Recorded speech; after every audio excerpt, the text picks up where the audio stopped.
He also founded the Downtown Dance Festival, held annually in New York City since 1982. And since 2008, the Downtown Dance Festival has included the Erasing Borders Festival of Indian Dance. As a dance educator, Hollander has been active in bringing dance into public schools and is known for the award-winning Dancing to Connect program. He is also known for his ties to India and for presenting and promoting Indian dancers in New York. And in 2011, he brought Battery Dance to Indonesia with programs in Jakarta and Makassar. He is currently working with Muhammad Reza, who is the Indonesian country partner for Battery Dance's current tour. And he also affiliates with Andi Redo, director of Batara Goa in Makassar. Hi, Jonathan. Maybe you would like to say hi to our audience tonight. Greetings, everyone, and I'm delighted to be part of this wonderful conversation. Thank you. Thank you so much, Jonathan. Next, we have our second speaker, Rachel Cooper, the Director of Global Performing Arts and Cultural Initiatives of Asia Society. Rachel is the Director of Global Performing Arts and Culture as Diplomacy Initiatives at the Asia Society. She develops projects that include a range of work by Asian and Asian American artists working across the spectrum from traditional to contemporary. She directed the Festival of Indonesia in Performance, Festival of Korea, Muslim Voices, Arts and Ideas, Crossovers, Performing Arts of Asia America. She has received awards and recognitions for her work, including a Global Citizen Diplomacy Award for best practices in building bridges of understanding across cultures. Rachel, also serves on the board of Cambodian Living Arts and Living Arts International, Crosspulse, Gamelan, Skarjaya, as well as an advisor for the U.S. State Department's Center Stage, Aga Khan Music Awards, and the Doris Duke Building Bridges projects. She did her undergraduate and graduate studies at UCLA in World Arts and Cultures and Dance Ethnology.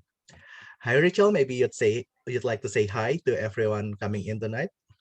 Ya, selamat malam. Terima kasih. I'm really honored to be a part of it. And I just want to make one small correction.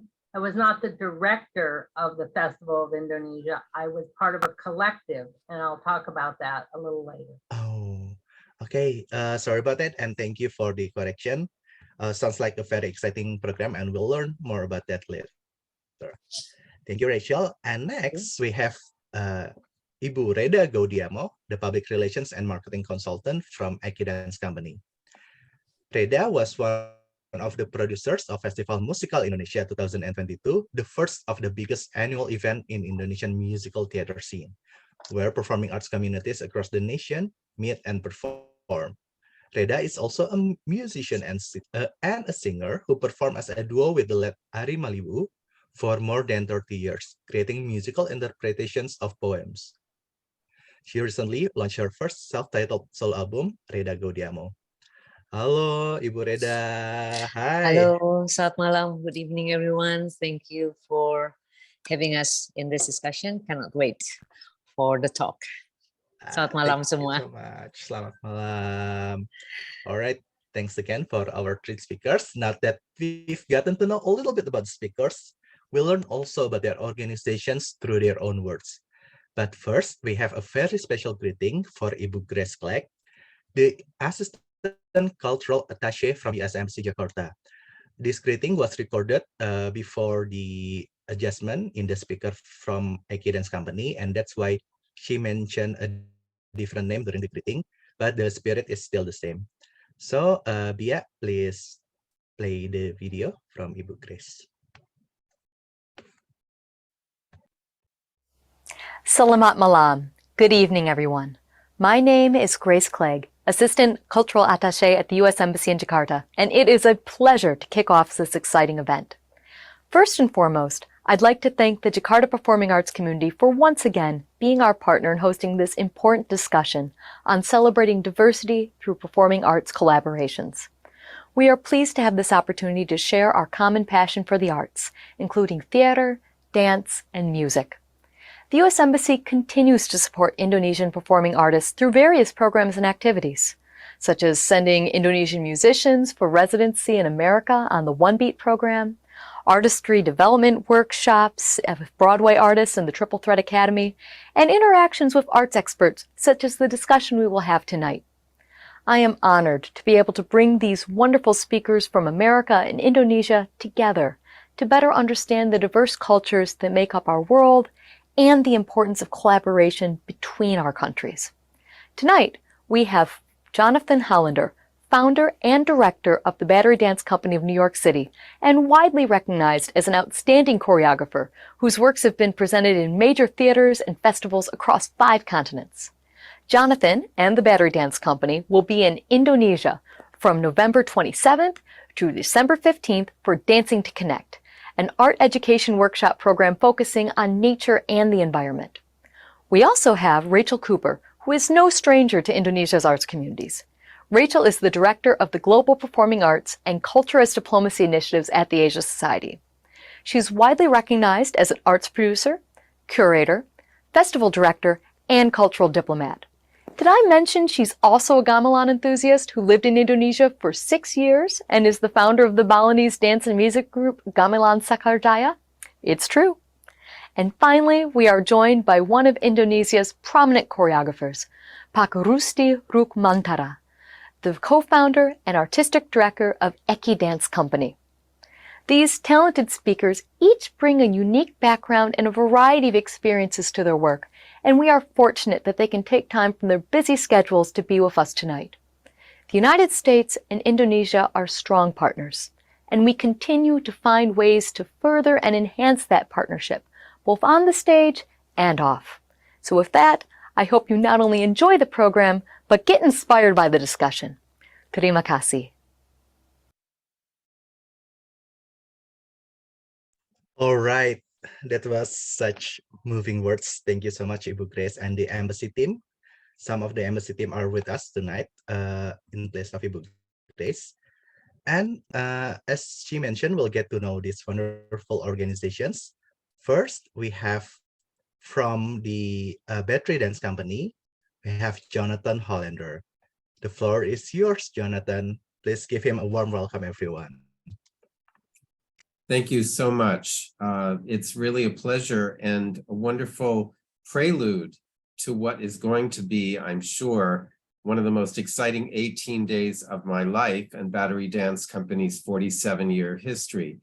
In 2011, as was mentioned, we did have the opportunity to visit and perform and teach and interact with artists in Jakarta and Makassar. And actually, our program in Indonesia will kick off with a Dancing to Connect youth engagement workshops in Makassar before we go on to Palangkaraya, Lombok, Serang, and finally, at the end, a wonderful 3 days in Jakarta. As mentioned, Battery Dance is the producer of New York's longest running public dance festival, and that's one of the ways in which the whole idea of inclusion, collaboration, and interaction across all kinds of borders comes into play. We've been running this festival for 41 years, and in the New York Times, it's been called the Olympics of Dance because so many artists come together, and one of the most special aspects of it is that it takes place on the banks of the Hudson River with the Statue of Liberty and Ellis Island in the background, and it's open and it's free. And so the audience is completely representative of New York City and all of its diversity. Battery Dance, being a dance company first and foremost, relies on collaboration. And what I mean by that is the dancers themselves come from different parts of the United States. And in fact, we've had many dancers from overseas as well joining our company. And it's their voices coming together as an ensemble, but with each individual with his or her own background that makes the wonderful fabric that's Battery Dance Company. We also work with musicians, composers, and designers. We've had costumes designed by Sandhya Raman in New Delhi. We've had music coming from Kolkata-based Shamir and Shangamitra Chatterjee. And so many of the productions that we've done have relied on this kind of interaction between Battery Dance in New York and people overseas. And I'd like to show you a few photographs that are emblematic of this work. Could we bring up the first photograph, please? This picture was taken just a few days ago in Saigon, Ho Chi Minh City. And the dancers you see here are from the Arabesque Dance Company. And we've been interacting with them. And in fact, tomorrow we'll have a collaborative performance right here in Da Nang, where I'm calling in from. And this relationship, this collaboration, cross-cultural collaboration began all the way back in 2005 when Battery first visited Vietnam and met the incredibly talented choreographer Tan Loc. And in this case, these dancers have come into the company, have been trained by Tan Loc. And in fact, what they're doing right here in this picture is that they're taking part in a Dancing to Connect workshop, which is Battery Dance signature arts education program. Why did we do this program with thorough, beautiful professionals who were already deeply into their career? Well, because in fact, they are teaching young students here in Da Nang. We have passed on the skills of Dancing to Connect, which began for us in 2006 and has since been implemented in 60 countries around the world. And we're now understanding that in order to sustain and multiply the impact of these programs, we need to find local partners and give them the skills and the experience that we've gained over all these years in this methodology of unlocking creativity among young people. And that speaks to our evening's issue of diversity, inclusion, and collaboration, because we are trying to, we're aspiring to give voice and space to the next generation, whether or not we're dealing with people with vast dance experience already, or people who've never really had the opportunity to study the arts. And that speaks to something that's very important to Battery Dance, the access to the arts and opening up the doors of creativity and the arts to young people, whether they have disabilities or whether they come from communities where they would not have had access to training. We believe that everyone has a dancer within, and we are here to help them find that dancer. Let's go on to the next example, please. This piece is performed at the festival, the Battery Dance Festival, and it was choreographed for Battery Dance by Theo Ndindwa from Cape Town, South Africa. We had a program in South Africa that led to the creation of the first international dance festival in Cape Town. And when Theo had the opportunity to come to the United States as a YALI, Young African Leader Initiative participant, we made sure that he spent a couple of weeks with us in our studio in New York and created this beautiful piece, Observatory, that's since been part of our repertoire for a number of years. Let's move on to the next example.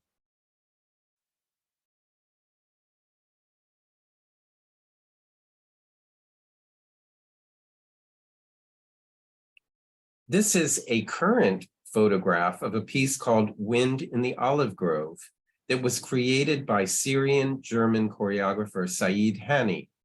And we had the opportunity to meet Saeed in Germany, where he had relocated from Syria during the war that was going on there, and has made a career for himself as a choreographer and somebody who's really breaking ground in Germany today. And this piece was created for us by Saeed soon after he got his American passport. As a Syrian, he would not have been able to come to the United States, or it would have been very, very difficult. But once he got his German passport, we were able to bring him to the US. He worked with our dancers in the studio and brought us into his life through choreography and dance. He found in two paintings by the German-American painter Hans Hofmann a painting called Olive Grove and another called Wind. And for him, these unlocked the time when he was a child, where the olive groves of Syria were the place where he and his friends would play. And Wind represented the change in time and the uprising that was going on in his country that forced him to leave. Let's move on to the next. This is the Durga project, which was renamed Shakti, a return to the source. And it was mentioned that I have a very deep and long relationship with India. I lived in India with an Indian family as a teenager, and the sort of impression of India never left me. And you see here dancers from Battery Dance and also an Indian dancer, Unath Hassan Ratnaraju, who came to New York and spent a month in our studios with us. And this piece emerged as a collaboration, as an example of this kind of diversity and inclusion that we're talking about this evening, with Unath bringing his classical Bharatanatyam and yoga experience to bear on our dancers who are trained in classical ballet and contemporary dance.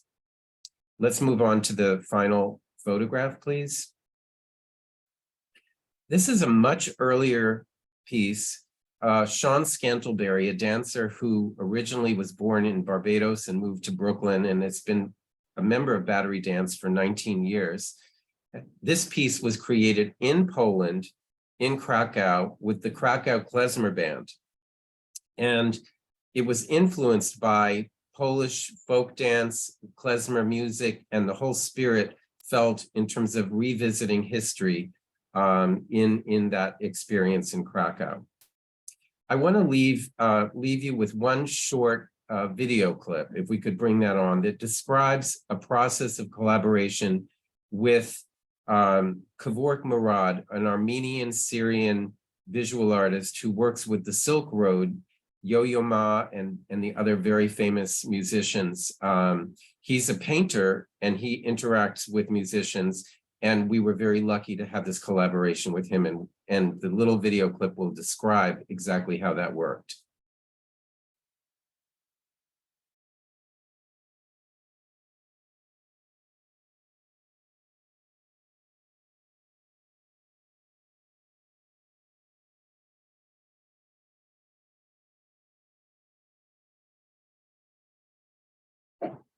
Is the video not part? Out of this came a very major production called On Foot, which involved Kevork making art on the spot as dance took place on the stage. So there he is sitting in the orchestra, standing, perched in the orchestra pit with his art materials in front of him and a camera above, shooting his hand and his implements, making art, responding to what was going on stage. This became the kind of fundamental theatrical situation in which On Foot takes place. The music came from Kinan Azmeh, a Syrian composer and clarinetist who was gracious enough to give us the rights of his music, and Anwar Brehem, a very well-known Tunisian composer working in Paris, who likewise, when he found out what we were doing with Kevork and myself and making a piece about human migration, he felt compelled and gracious enough to donate his music. Then we brought in Tyler Holland, our costume designer, who imagined how can I clothe these dancers in a way that represents or symbolizes people who have been on an incredible journey across different lands, and the dancers themselves. I have to say that the process of working with the dancers, and my process at this point does not involve my going into the studio alone and creating movement, which I then teach to the dancers. It has to do with a process where all together I set out a prompt, I tell the dancers what I'm looking for, and they create the movement in front of me. There's one element that needs to be beautifully and meticulously coordinated, and that's the lighting and the technology. And fortunately, we have Barry Steele, who has been working with us for decades, who was able to bring together all these elements and make it whole, make it organic, and illuminate it just right. I wanted to point out that the dancers that you saw in that little clip come from, originally from Barbados, from Iraq, from Ghana, and from Mexico. So that really gives a snapshot of Battery Dance and the way that diversity, inclusion, collaboration creates the opportunity for us to do what we do. Thank you.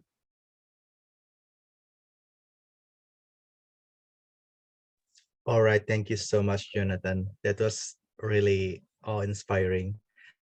Seeing how Badri and Jonathan collaborated with artists from such differing backgrounds, people from Syria, Armenia, Vietnam, India, Poland, Tunisia, and much more that I think I have missed. But most excitingly, because you will be collaborating with people from Indonesia as well, and you have collaborated with people from Indonesia. I'd like to sorry. Of course. I see that we have a very key person on this call with us, and that's Mohammed Reza. And if not for the collaboration between Battery Dance and Reza, we would not have the program that we are going to be having in Indonesia. And again, that really speaks to collaboration, inclusion, understanding across borders, because I was able to turn over to Reza a lot of the responsibility for designing and envisioning the program in Indonesia. And that's built on trust, and it's built on the common language. So thank you, Reza. I just wanted to make sure to point that out to everyone. Thank you, and thank you for joining us tonight as well, Mas Reza. Hello. My pleasure. Ya, selamat malam. Terima kasih semuanya. It's my pleasure to be here with all of you. Thank you so much. I'd like to remind everyone, if you have any questions to our speakers, you can write them down on the chat box below, and we'll get to them at the Q&A session. So we've seen a little bit about how different cultures can enrich and develop the arts by bringing different perspectives, different dance traditions, and different stories to the mix. And next, we'll hear from another organization that has also been working with a diverse group of people and artists, the Global Performing Arts and Cultural Initiatives of Asia Society. And I'd like to invite Rachel Cooper here to talk with us and let us know a little bit more about her wonderful organization. Hello, Rachel. Hi, Pat. Terima kasih. I'm really delighted to be here and to see some old friends on the group as well. But I wanted to I not only want to speak about Asia Society, who is an organization. It is about 65 years now. It's always been about exchange in the arts. It also has a policy side and an education side. But of course, my focus is really on the live arts because that's where I feel we have the longest relationships in terms of building understanding. And there's been a long connection with Indonesia as well, long before I got there. But I also want to talk about the inspiration of the work that's going on in Indonesia, because I feel that so much of what I've learned in my career has come from Indonesia, and the diversity and experimentation and extraordinary creativity of Indonesian artists and Indonesian arts organizations has been a true inspiration. And I see Jeannie Park here from Bagong's company, and we have worked with many Indonesian artists on new collaborations. I thought I'd mention a couple. Melati Suryadharma, Tony Prabowo, Paper Moon, among many others. And I'm going to go back in time for a moment to a project that was before the Asia Society got involved, which was the Festival of Indonesia, which we mentioned earlier. And I did direct the part of it that was in the US. But what was so important about the Festival of Indonesia, we brought over 200 artists, 13 tours that went throughout the US. What was so important was that Indonesian artists were the ones doing the curating and thinking about how do you show diversity of a country as complicated and indeed diverse as Indonesia. Of course, the motto being unity, diversity and unity, unity and diversity. You know, that whole idea is so much a part of it. So looking at it from a thematic point of view was a critical part. And I think it's equally important that the representation in that festival for what came to the United States was organized by Indonesian artists. And I emphasize this because that's not always the case. It meant that the artists, not the bureaucrats came along, but the artists had a real understanding of what would be effective and how to represent the country. So, you know, we're talking 30 years ago now, and we're talking about issues that are so important right now as the organizing.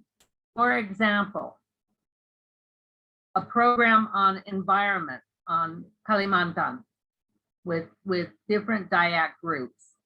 So looking at the rainforest, this is 30 years ago. Indonesia's always ahead of the game, as far as I can tell. Urban traditions, looking more at Sunda and some of the traditions coming out of Sundanese arts. Music and dance that has been influenced by Islam and really working with Minang and Aceh. So taking, you know, obviously we couldn't do all of Indonesia. What we could do is look at some important thematic ideas and also get in the diversity, because I think that I myself have spent many years studying Balinese dance and music, but we don't want Indonesia to be defined by Bali. Bali is one of many, many cultures. So in the case of Bali, it was about children. But my point is that the work in Indonesia is something that I think can inspire all of us to really understand a different way of working. And even the most contemporary work, and that has been for many years. I look at the work of Sardono, for example, and working, you know, up in the rainforest. So I think as we look at the arts history of global history, Indonesia has played a really important role. And I would love to see that history, as well as the work that's happening right now, take a lead. I think you are global leaders. So I just wanted to mention that. Again, as was mentioned earlier, Asia Society is dedicated to having the arts be an important part of connecting. And let me see if I can share my screen just to give you a little bit of this. Does this come up? Can Yep. you? We can see. Okay, great. So I just wanted to give a little bit of a background for the institution and a kind of reference point. And this reference point goes back some time, but in fact, as we look at the kind of sustainability and the role that artists are playing in such important ways now, I will re-emphasize that, so that that idea of interdependence, for example, is how we know each other. And that's through the arts, I think, often, and through culture culture being a worldview. Whoops, let's see if I can see this. Again, this was our founder, JDR III, who as you can see, he thought that Americans often thought that international relations and politics and economics were important, but it's the cultural dimension that I believe is really critical. And this can tell you, here you see two Indonesian artists from Jakarta who were honored at the White House through their work and their incredible ability to take that using photo cameras to islands across the archipelago to give young people the opportunity to create art. And that was recognized as a profound idea. And then this is a project that also had Indonesia among others, and it's making a difference through the arts. And it's again about how to understand each other through case studies. And in this case, it was focused on the Muslim communities. It wasn't focused on Islam, a religion, but on the influence of Muslim communities and Muslim artists, however they practice or believe. Just so profound in Indonesia. And in that report, we had a series of principles, and which I just will posit. You can look at this later, but I think some of these ideas are still quite relevant. That you need to have knowledge, that it's, you know, we need to know each other more deeply, that we need to have cross-cultural collaborations that are truly balanced, no power inequity there, that they must be long-term, that it's not just a hi, I'm here, goodbye, I'm gone. That there are powerful forces that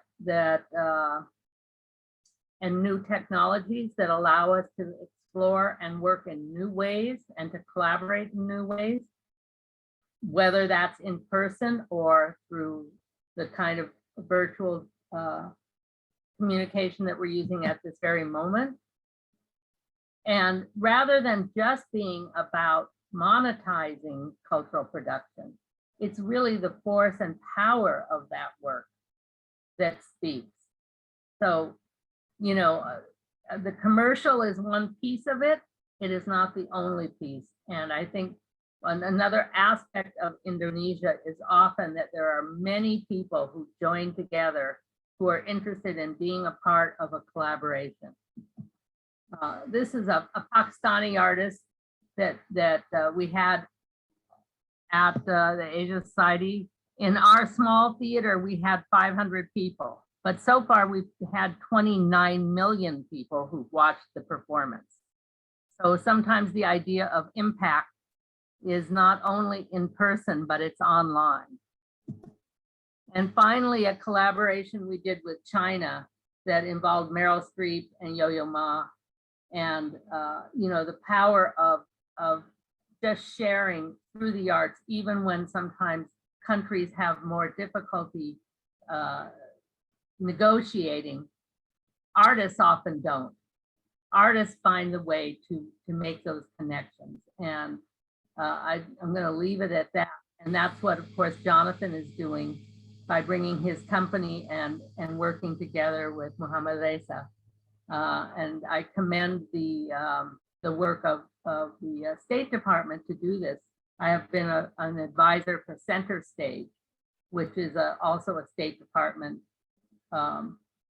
project that has brought artists from other parts of the world to the US so that it's truly reciprocal. And I think that's crucial. So I look forward to the conversation. I thank you all, and I pass it over. All right. Thank you so much, Rachel. It's been great learning more about the programs and projects that you have been doing. I saw that you mentioned that nowadays the collaboration doesn't only come in like real life face-to-face spaces, but it can also be done through online spaces as well, which I think is very empowering for artists and people in general who previously maybe they don't know how to best reach out to people from other countries, from other parts of the nation as well. And yeah, I think it's such an exciting time nowadays that we live in, because the opportunity for collaboration is greater than ever. So thank you so much for that. And we'll go to our next speaker, who will be introducing EKI Dance Company, who is also a close friend of ours from JPAC. We have Ibu Reda Gaudiamo. Halo. Hai Mas Raka. Good evening. Halo. Good evening. Before we start, I'd like to remind everyone you have just joined and you'd like to listen to the session in Bahasa Indonesia, you can click the interpretation or interpretasi button down below and choose the Bahasa Indonesia or Indonesian channel because we have live interpreters helping you to listen to our session. Okay, the stage is yours, Ibu Reda. Okay, thank you, Raka. Thank you, everyone. And before we start, I think let's see a piece of video from EKI Dance Company. The first one.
Thank you.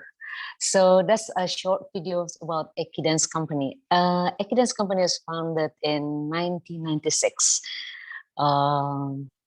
by Rusdi Rukmarata and Aiko Senosunoto in south part of Jakarta in Manggarai. And from that day on, the company going bigger and bigger and surprisingly younger and younger because you can see by if you had a chance to see our performance or a video of our videos in YouTube, you can see that the choreography, the dancer are getting younger and younger.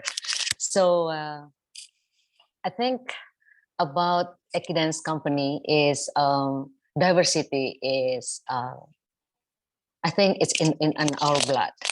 So maybe we can have a presentation of my PowerPoint from, I can start from that.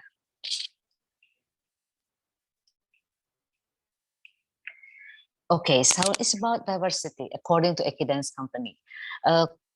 As Rachel Cooper mentioned before, that diversity is, I think it's in Indonesian blood. I mean, I think it's even in one region like Java, it's in the same place, but we have different languages, we have different kind of dances, we have different kind of culture. So diversity is Indonesia. So next, please. So when it comes to diversity, when it comes to art, you really cannot escape diversity. In our experience, in EKI Dance Company experience, we have collaborated with many choreographer, and for example, with Andrew Greenwood. He's a British-born choreographer from Royal Ballet who lives in Netherlands. Together with Rusdi Rukmarata, he with EKI Dance Company, there are a choreographer dances created from taking from ballet, from Balinese dancing and Japanese, using Stravinsky music. So it's like you really cannot escape diversity when it comes to art. Next, please.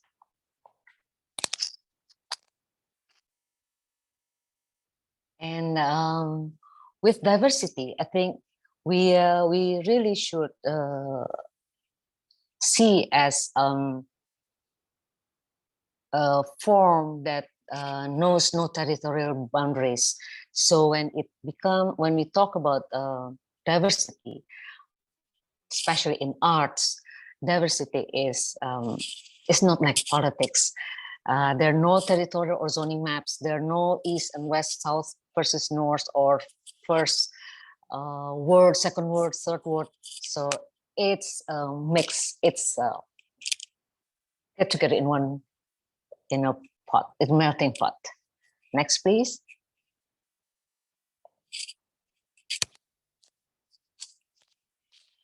As I mentioned before, like with art, we know no boundaries. So it's like no east, no west, and then everyone can join. Everyone can give their contribution in arts. And in Indonesia, we really, we experience this kind of diversity. Next, please.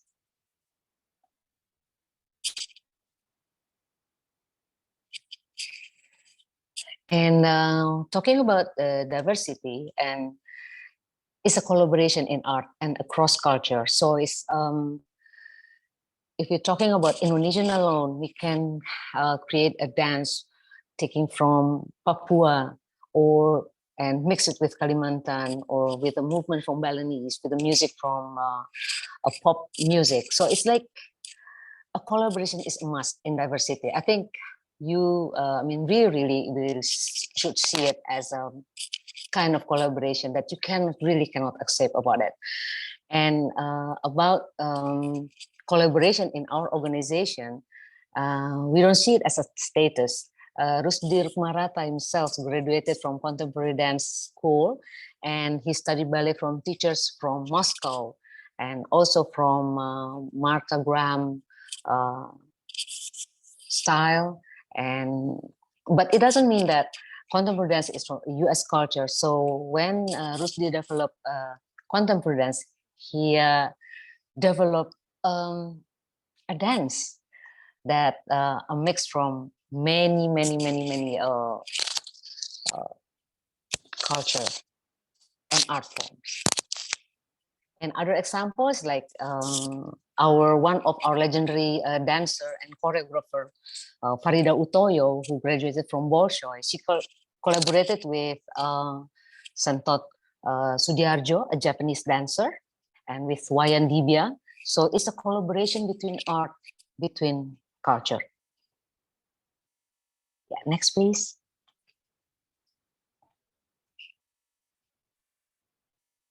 So to produce excellence, diversity is a must. You cannot escape diversity. And other collaboration that EKI has is working with NISDA, Australian leading indigenous dance and performing arts training organization.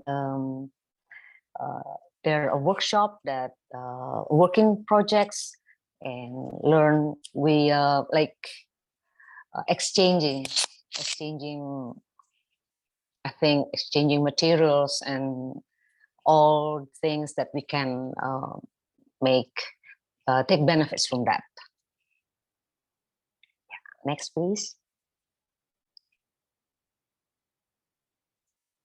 So EKI Dance Company is organically diverse. So I think it's like the dancer came from all over Indonesia. We have dancer from Java, we have from Kalimantan, we have from Sumatra, and we also have dancer from age 20 to 50. So it's like, and we we created dances from any part of Indonesia. So like, we never question like, should we do this kind of dance, or we just put everything on the table and we make something out of it. Next.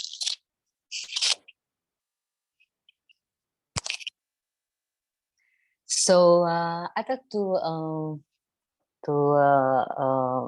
tell you a little bit about this Indonesian Musical Festival that we initiated last August. And so actually this is initiated by EKI Dance and incorporated with Director of Culture, Ministry of Culture in Indonesia, Republic of Indonesia. The objective is to make meaningful steps to explore and find the essence of so-called Indonesian musical in the future. We believe that historically, culturally, Indonesia already has this kind of musical form, and we'd like to remind the young people that, hey, we have this. I mean, it is a heritage, things that we can grow. We can make something beautiful and keep it live for the youngsters of Indonesia. So we invited 7 theater groups on the main stage: Artswara, Flow dan Soka, Kampus Betawi, Jakarta Moving, Swarga Loka, Teman Musical, and EKI Dance Company. And we also invite 6 community to showcase their work: Gigi Art Dance, Jakarta Musical Crew, JPAC, Jaxica, Askara, and Yayasan Prima Unggul.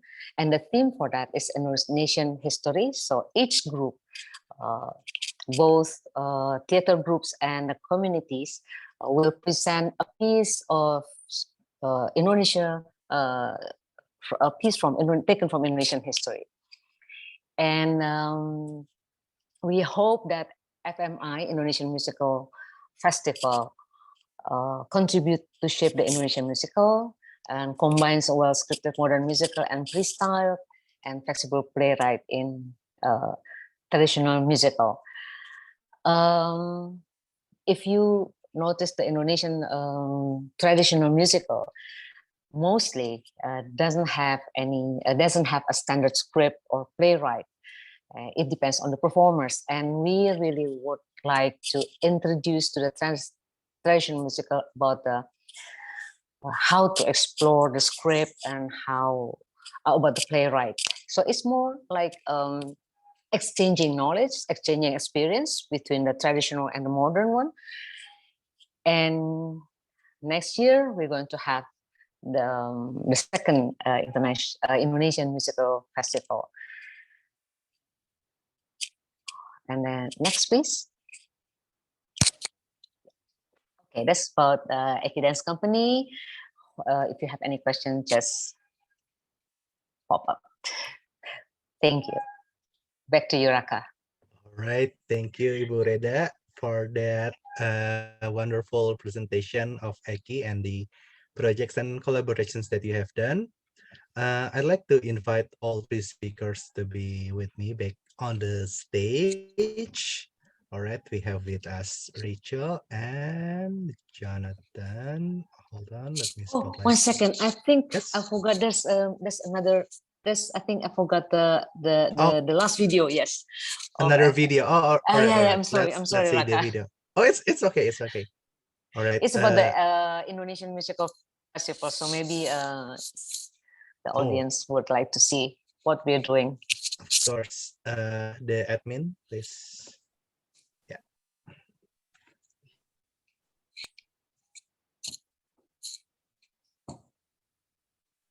Sorry, but we cannot hear the sound, I think.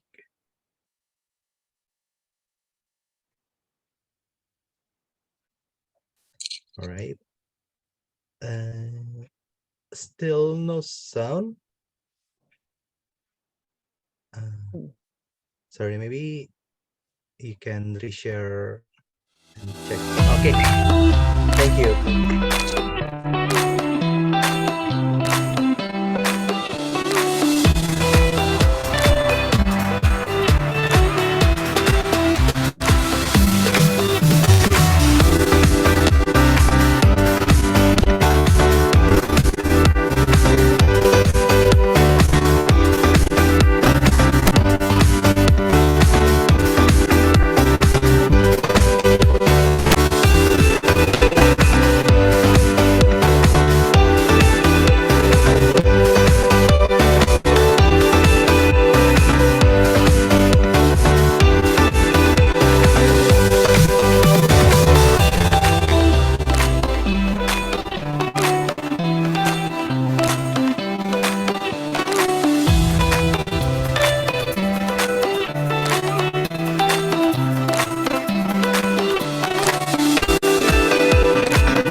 Thank you. All right. Thank you once again, Bu Reda. Yeah, that brought up so many good memories that I'm getting teary-eyed. I was Oh, just so happy that we have our own musical festival now. yes, All which right. is good. Yeah, of course. Yay. All right. Thank you once again for our three speakers. And I'd like to remind everyone that you can still ask your question either through the chat box, or you can also raise your hand and our admin team will help you if you'd like to ask any question. But while we are waiting for your questions, we'd like to talk a little bit more with our three speakers and the organizations and the projects that they have been working for. Maybe I'd like to begin with perhaps one of the questions that is in everyone's mind. How do you reach out to other people, to other artists, if you'd like to start a collaborations? Because the three of you have experience in that. And maybe among our audience, there are people who would like to make something like the projects that you've done, or maybe they'd like to reach out to you or your organization. Do you have any insight on how people can start collaborating with other artists and creatives?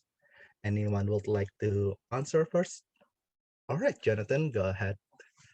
Well, it's a very timely question for us right now because we just put out a couple of days ago a call for proposals for the Battery Dance Festival in August of 2023.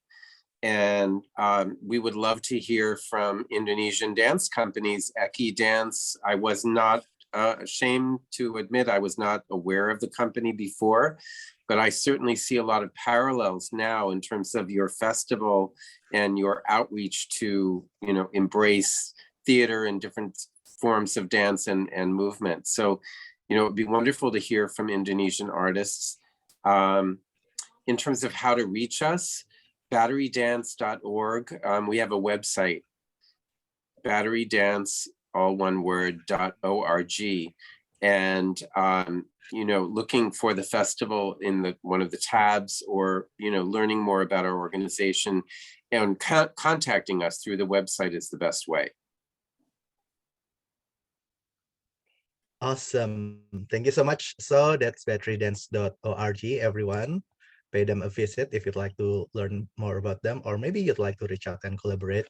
How about Rachel or Reda? You'd like to share about how best to collaborate with people, to reach out and to invite people to collaborations? Um, All right, okay. let's go ahead, Reda. Okay, for EKI Dance Company, I think it's from both ways. We invite other groups, and we also being invited by other artists and groups, and then for us, we not only work with dancers, but we also work with puppet masters, wayang, dalangs. And we also work with musicians and writers as well. So it's I think we see ourselves as a house with a lot of open doors and open windows. So we just and we welcome everyone who would like to work with us. And for example, for the Indonesian Musical Festival, we reaching out to groups, to theater groups, and they're all very excited to work with us to start this this collaboration, to start this festivals. And I think due to the time that we have, we really have to I think we really have to how do you call it, explain to the groups that cannot join us for the first one because we have a very limited time. And so maybe hopefully next year we can have more groups, can have more theaters, companies that can join us for the Indonesian Musical Festival. So it's both ways, and we not only for dancing. for every kind of art. So that's how we work so far. Thank you. That's so exciting. So there's the point about not only that you invite other people, other groups or artists to collaborate, but sometimes you also receive invitation from other groups to Yes, collaborate yeah, as well. yeah, So and also sometimes in different format as well. As like during the COVID, I think Rusdi Rukmanata created a dance piece that worked with a piece of poetry. So it's like we, I think we embrace every kind of art form. how awesome. And for Rachel, maybe you'd like to add to that as well. Yes, we have been doing a lot of collaborations, mostly online during COVID, but very inspired by groups like Paper Moon, some of the work they've done where they have worked with other groups to collaborate, or even with Kraton Jogja, where they have done a tremendous amount, from their flash mobs to things online. So I'm quite inspired by some of this work. I'm looking forward to being in Indonesia and seeing some of the work that's happening at various festivals and with various companies. So I look forward to hearing from people. And you know, probably one of the most potent ways, to tell you the truth, is artist to artist. I think where I have seen incredible projects at places like Salihara, for example, in Jakarta, where they have really developed collaborations, and then some of those collaborations become international projects. So again, it's, to me, there's a kind of creative ecology that we are sharing between and in this case, I'm thinking US and Indonesia. Looking at the work that Jonathan is bringing in particular, I think is really important. And I would also say that sometimes we think that the most potent work is the most contemporary. And I think often the traditional work has a kind of depth that the way you experience it as a person of today. But the depth of it, you know, it's not a surface thing, really can affect a deep impression. So I think that we sometimes draw a false division between quote unquote traditional and contemporary or popular, and that that we need to, that the respect for the creative work, you know, artists is deeper than that. It's more sophisticated. I so appreciate what you said, Rachel, and I really feel the same way, that it's a false choice to throw out the history, and especially in the field of dance, which is so ephemeral anyway. There's so much to learn from the ancient traditions of dance and historical traditions that, quite frankly, I think a lot of today's young artists may not even be exposed to. So I know that my whole practice as a choreographer has been enriched by the traditions of India, as yours have been by the traditions of Indonesia. And, you know, we're two examples of Americans who could not have done what we did without this very, very deep collaboration and inspiration. I do want to mention that there is an opportunity for us to reach out to poets and visual artists in Indonesia right now. Right now, I mean today, tomorrow, the next day, because we have the opportunity to do a project at America in Jakarta in December.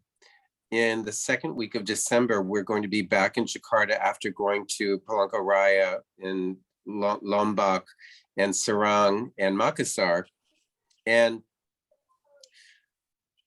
the stage at America is not suitable for our large scale production. So what it can do is give us the opportunity, as we did a few weeks ago in New York, is to interact with poetry and visual arts and have solo performances by dancers that have been influenced and resonating to the art. So if you are in anybody on this call, or Rachel, or anyone here that can reach out to poets and visual artists, we would love to have people write to batterydance.org, Jonathan at batterydance.org, or our website, and give examples of paintings or poetry. And our dancers will choose those that speak to them, and they will actually incorporate them into their performance at America.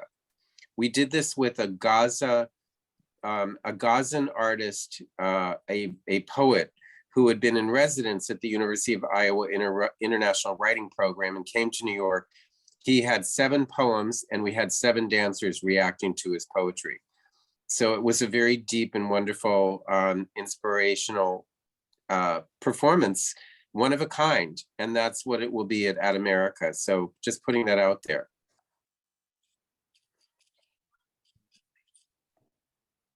All right, that's a very exciting opportunity. Like Jonathan said, you can reach out through their website, batterydance.org. If you are an artist, you don't have to be a dancer, but you'd like to collaborate with Battery Dance in their upcoming programs, especially in Indonesia. Yeah, that's very exciting. And oh, we have a question here. Maybe we will get to the question first. It's from Jen Alina. Hello, I have a question. When working on a diverse project, do you prioritize how well it might be received by the audience and adjustments, e.g. to tone it down? Or do you prioritize staying true to its authenticity? So it's a question between balancing of the authenticity of a diverse, or maybe something that's not exactly mainstream, not exactly known in your area of performance. Do you tone it down for the general audience, or do you try to keep it authentic? Anyone would like to chime in on that? Sure. I think authenticity wins the day. But what do we mean when we say authenticity? Because sometimes that word can seem stilted. And I think, so you could say, the authentic wayang kulit would be all night. So it's, we don't always have a budget to do all night. We've done it a few times, but so is it inauthentic to only do it for 3 hours? Can we get the feeling of it, and can we provide enough context that people have a way in so that they can engage as deeply as possible? Or I look at some of the work of Kitsi Emerson with Dalang Perbowo, where she can do simultaneous translation. So how do you create an opportunity? And this is the same, in some ways it's the same with the very contemporary work too, which can be pretty challenging. But I can tell you, really contemporary work in the US is just as challenging as the really contemporary work in Indonesia. So I think it's in the nature of the work. I think though, being true to the artist and to the work is number one.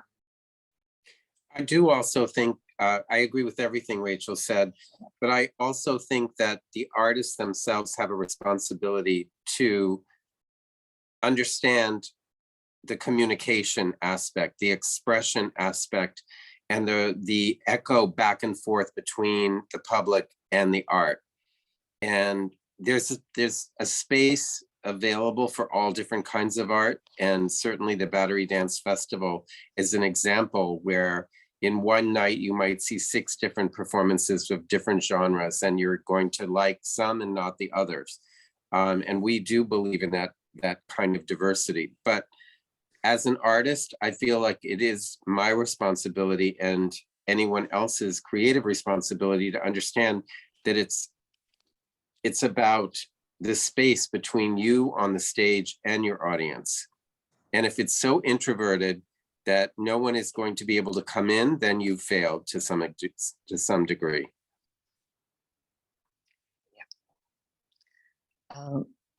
I also agree with Rachel and Jonathan about collaboration. I think for us, for EKI Dance Company, we have exchange knowledge with Indonesian traditional dancers and guest teachers from Indonesian traditional dance. And I think for the dancers, I think we really like to learn everything about it, everything about traditional, because we really need that. When it comes to the show, I think we really, just like Rachel said, we consider the audience. How long can they stay and watch a Bedoyo, for instance?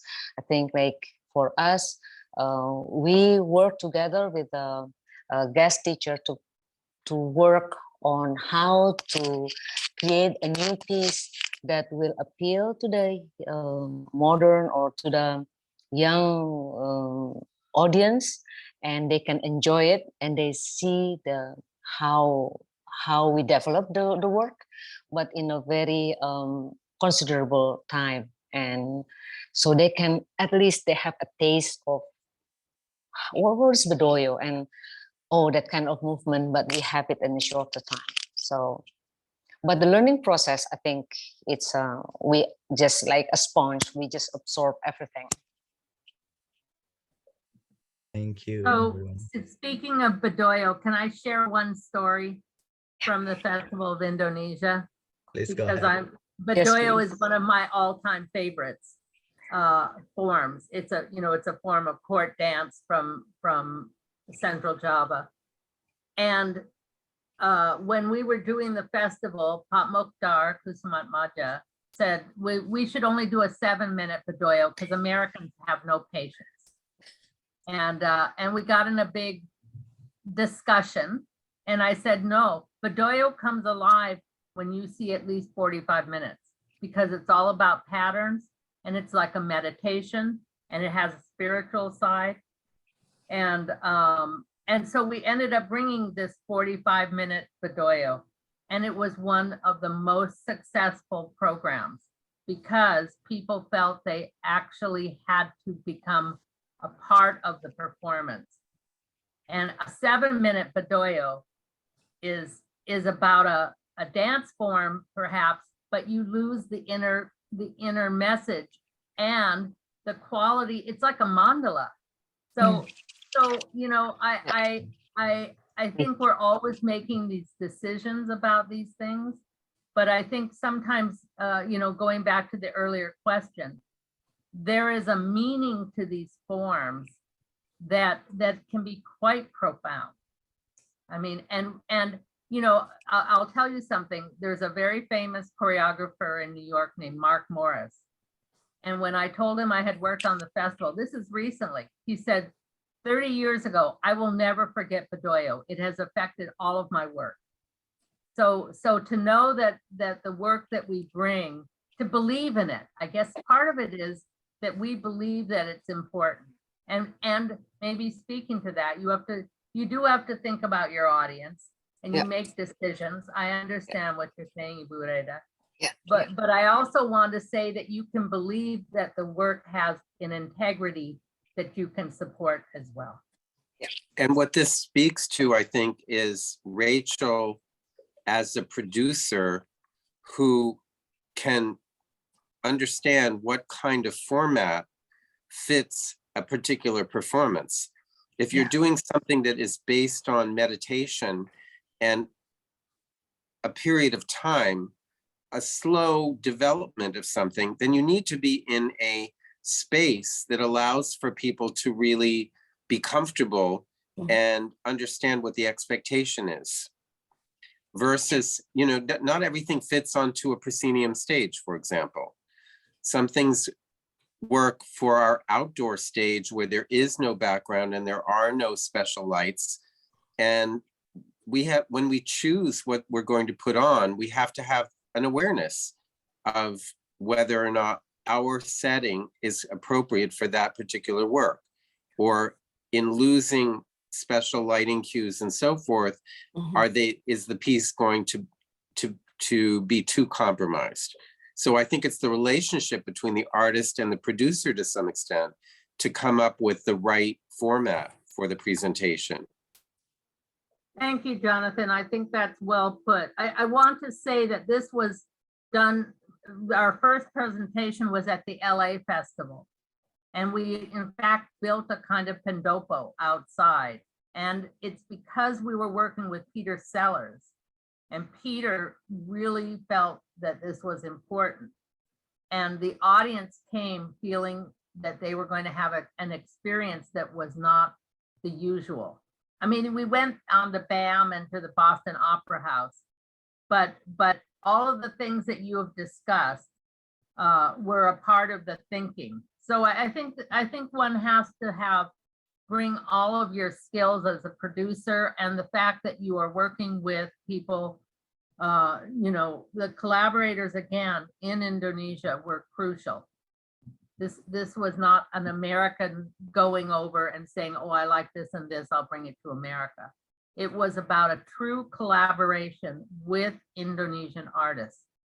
And to me, that was the integrity as much as the excellence of the artist. It was the integrity of the collaboration.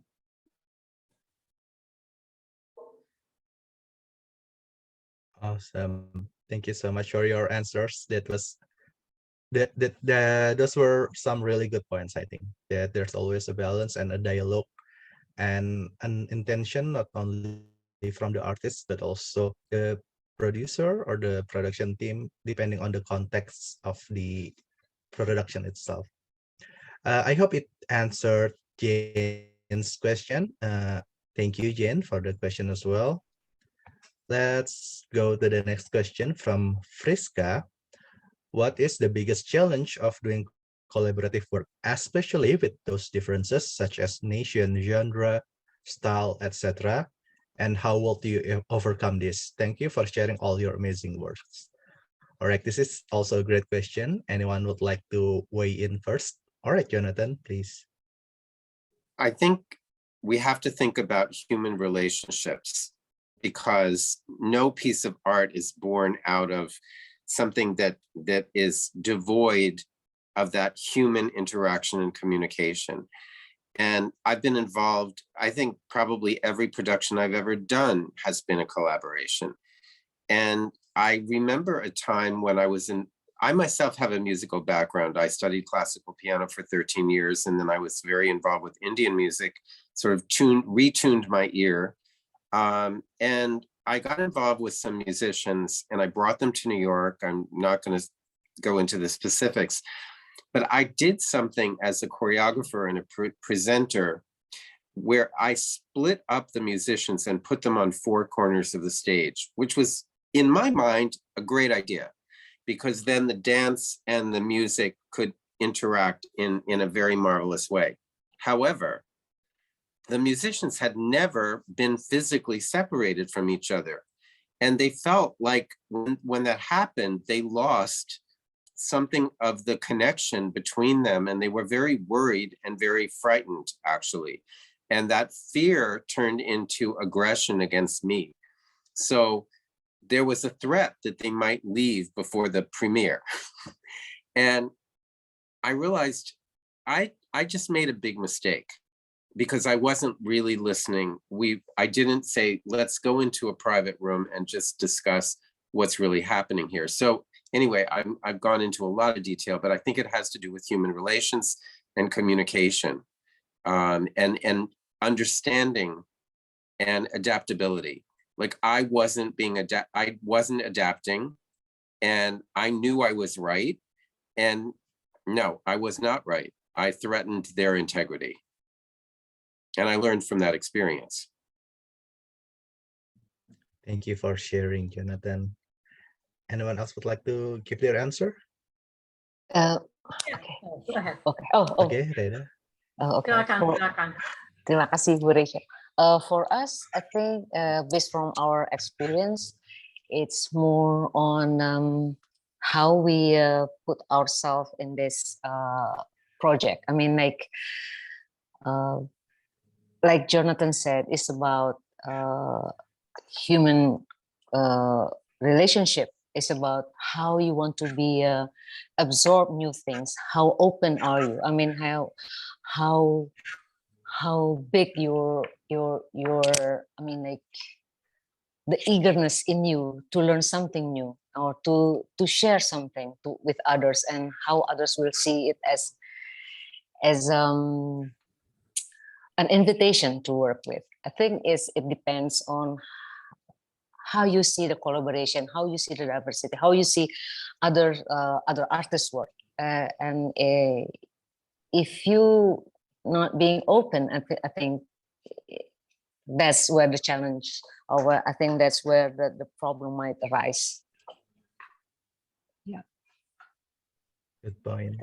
Rachel? I would just add that I think what Jonathan said and Bureda said, it's about relationship, and relationships aren't just, I mean, sometimes you have limited time, but ideally you have enough time to develop them more deeply. And I feel like the fact that I started with my colleagues, Gamelan Sakarjaya, which is a Balinese music and dance group in California, which is now, I can't believe it, it's 43 years old. I think we thought we were just doing a 6-week course, but it just never ended. But key to that has always been bringing Balinese teachers, and the work and the work that's created is predominantly by the Balinese, but there's a certain kind of collaboration that also takes place. So I just feel like that, and this is we're now talking multi-generational. So I feel like we have, in some ways, Balinese gamelan has become a part of California culture. So that's another piece of this, of this idea of sharing culture, but not appropriating culture. Who owns culture? What is the respect for that culture? How do we work in respectful ways that recognizes that it has a home, it has a place, it has a history, and at the same time that it is powerful and can be shared? It's not just that ballet is universal and Balinese gamelan only is Balinese. That I think that's a false binary that's often created, as if Western music was universal and other music, is appropriate. So I think it demands intellectual and moral thoughtfulness that cannot be assumed, and it demands that you're not lazy in your thinking. You can't be jangan malas, harus lebih dalam. You have to go deeper, and it's the relationship with people and relationship with culture. And I wanted to say one more thing, because I see the Bapak from Taman Budaya Kalimantan Tengah. Hello, Bapak, and Pak Reza. And I'm really happy to see who's on this call, because I see that the diversity in Indonesia is represented, that we have Kalimantan, that we have Makassar, that we have Central Java, we have Bali. It's I commend you for who you've got on this call, because I think it reflects some of what the very idea of the diversity you're talking about. Thank you. What a wonderful answer from all three of our speakers. So hopefully it answers Friska's question. So one of the red thread, the similarity between the answer is that mostly it's about the people, about respecting other people, about communicating with other people as well, and about being open to the experience of collaboration, because it's not always easy. It's maybe I can say that it's fun, but it's not always easy. Thank you. Thank you so much. All right. Since we are nearing 2030, perhaps we can fill Friska's question to Rachel. Maybe you can answer it like quickly, then each speaker can say a few parting words. Then we will take a picture together with everyone on the call, and then we'll say goodbye for tonight. But hopefully it's not the end, it's only the beginning of a collaboration. And yeah, maybe Rachel can answer Friska's question first before we go to the closing. How do you see culture as an effective means of diplomacy? So I'm happy to give a thought, and I will ask Jonathan to actually add in as well, because he does this work very effectively. But culture is two things, right? Culture is the artistic expression, but culture is also worldview and how we see the world, how we understand. And diplomacy is often thought of as just transactions, or sometimes.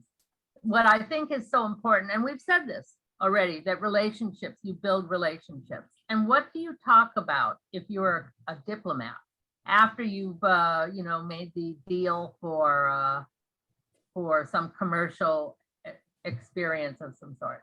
It's really about culture. And what do you remember? Do you remember the contract that you made last 3 years ago, or do you remember the performance that changed your life? So I think, and that's why I have called my end of programming is not cultural diplomacy.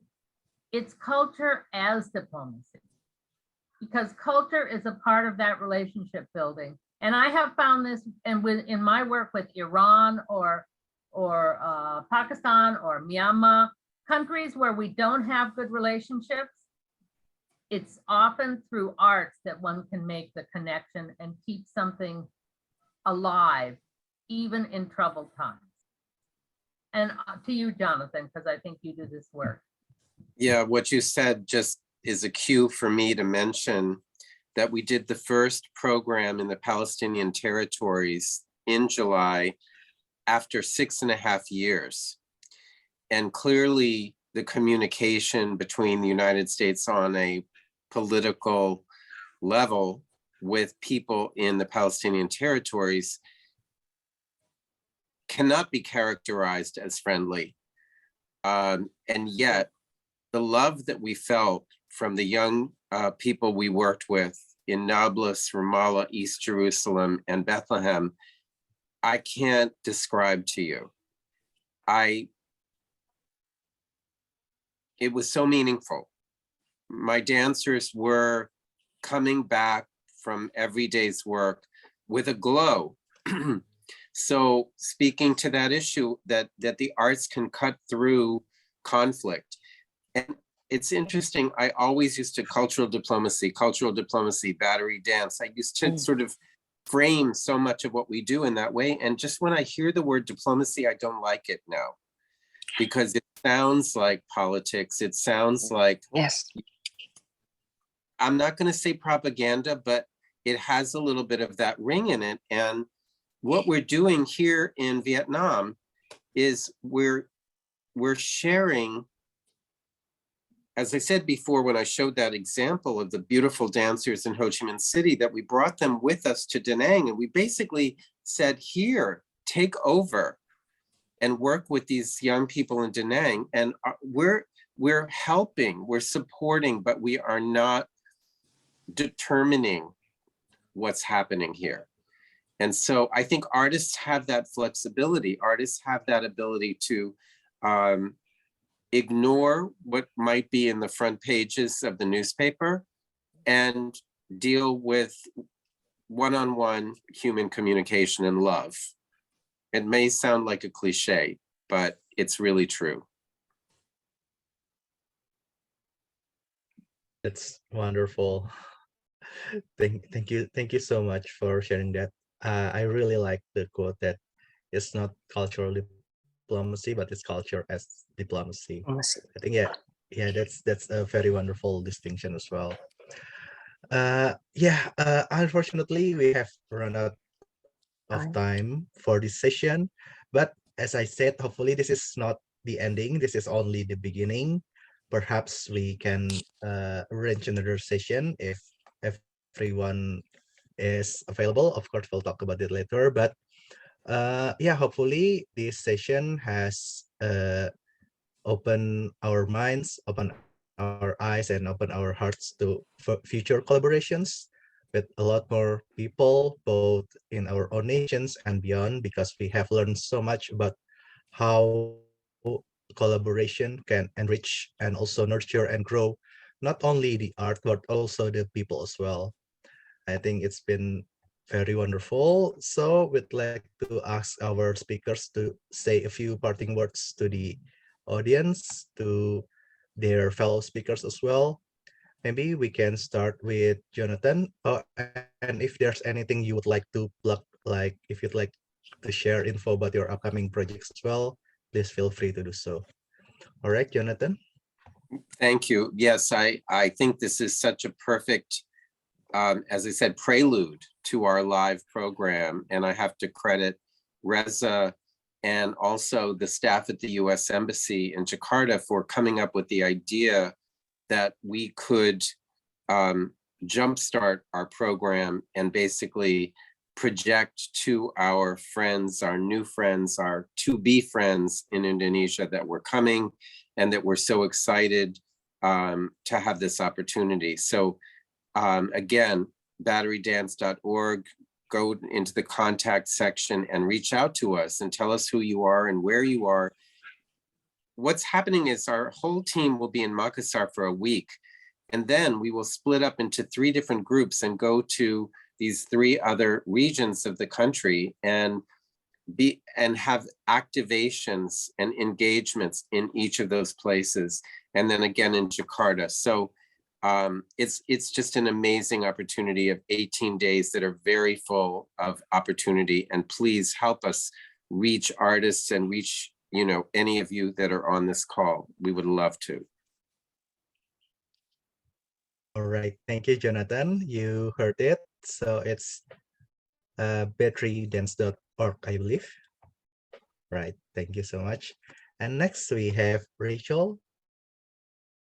Well, first, Pak Raka, thank you for being such an excellent moderator. Really appreciate your thoughtfulness and bringing all 3 of us together, and to the American Embassy for their work and continued interest in that kind of tukar menukar exchange, which is so crucial. I really appreciate that. And you know, I'm at the Asia Society, so that's asiasociety.org, and look up the arts work. You'll see quite a range of work that we have done over the years and are continuing to work. Again, I'm just grateful to all the people who are on the call. And as I said, you know, seeing the names, I see some old friends and some new friends, and it's really a joy. And I hope that the next time we're on a call, we find a way that we can be interacting with more of the people, you know, so that it's not just us talking heads, but we can hear from you about what you're up to in different parts of Indonesia. Because I'm really hungry to hear what some of the work is that's going on in Taman Budaya Kalimantan Tengah, or in Makassar, or in Jogja, Solo, etc. So thank you again for this opportunity. And thank you for sharing your insights and your time with us as well. And Rachel, yeah. at 7 o'clock in the morning on Thanksgiving Day, when she just got back from Bangkok. So, wow. Oh, that's right. Thank you so much for making time so early in the day. And of course, we have Bu Reda. Please go ahead. Yes, thank you for the opportunity. Thank you for having us in this event. It's really an honor for us to be in a event together with Jonathan and Ibu Rachel. And thank you, Raka, for this for being an excellent moderator. And really hope to meet you again, and maybe in in a more in a different events. And I'd like to use this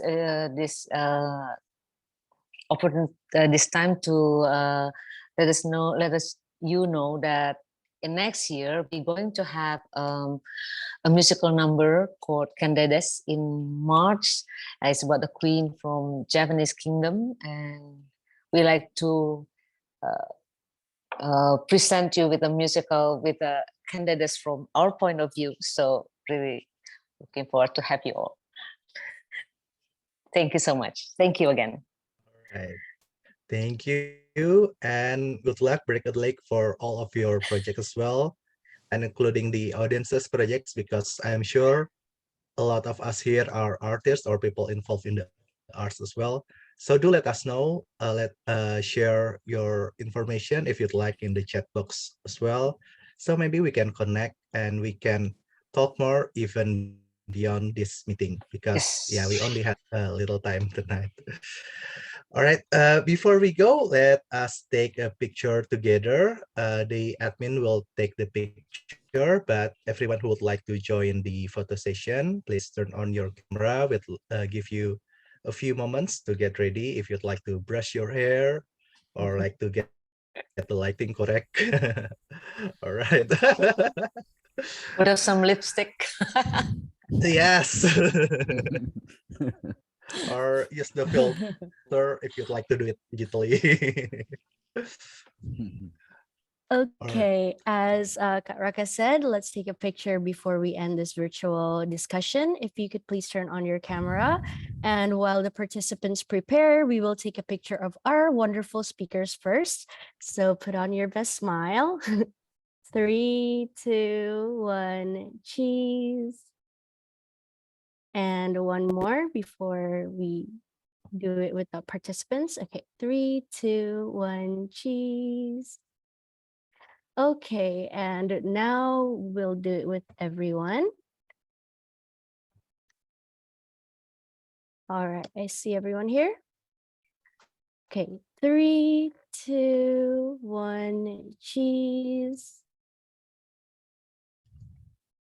Again, 3, 2, 1, cheese. Okay, thank you. Thank you. All right. Thank you so much, everyone. Thank you, Nabila. And of course, thank you to Jonathan, Rachel, and Bureda.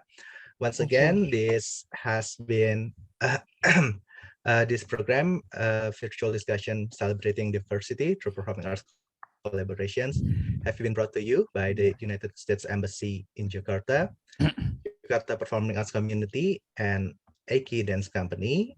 And we've also have with us, of course, Jonathan and Rachel, who come from the Battery Dance Company in New York, and Global Performing Arts and Cultural Initiatives of Asia Society, on top of the other wonderful projects and collaborations and organizations that are in attendance tonight. So this is Raka as the moderator. I'd like to thank everyone for coming, and please forgive us if there was any mistake or misgiving during the session. Please stay tuned to our social media at Jakarta PAC for future programs as well. And don't forget to subscribe or to follow the websites and the social media of our wonderful, wonderful speakers and organizations tonight. We hope to see you in the next event. And don't forget to collaborate, as the speakers have said. Thank you, everyone, and good night, good evening. Bye. Yeah. Bye. Thank you. Thank you so much. Terima Thank you for kasih. coming. Terima kasih, terima kasih. Happy Terima Thanksgiving, kasih. Rachel. Thank you. Terima kasih. Thank Thank you. you, Reda. Good night. Thank you. Good night. Good night. Good night. Good night.